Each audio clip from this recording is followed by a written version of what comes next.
Nipple connoisseurs, it's time that we rank the Borderlands 2 Vault Hunters. I'll be ranking them by fun, personal opinion, and how good they are overall. So with that said, let's dive straight into this crusty cum sock of Vault Hunters. Number 6 has to be Axton. With nothing but a fucking doodle jump as a turret and the most generic character design, this is an easy last place for me. Sure, he's viable in late game, but if you're not having fun playing him, then why not just play someone better? I hate to say it, but number 5 is Krieg. Even though he's one of the most fun characters to play, he's probably the worst character in late game. He's pretty good for mobbing, but can't kill a raid boss at OP 10 if his right testy depended on it.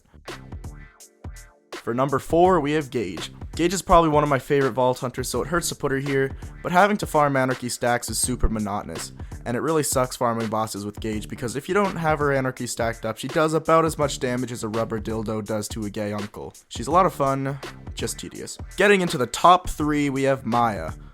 Now I already know everyone watching this is getting their panties up in a bunch, but I actually really enjoy Maya.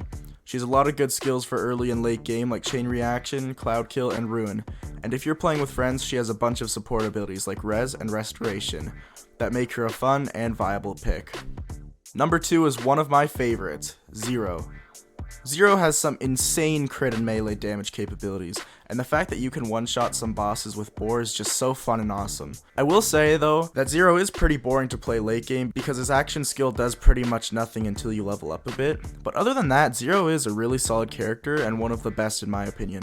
Alright guys, before we get to number 1, I just want to say, if you like this video so far, and like Borderlands content, then please hit that sub button. As of recording this video, I'm only 10 subscribers away from hitting 100, and I'd really appreciate it. Anyways, with that said, I'm sure many of you already saw this coming, but Salvador takes the cake on this one.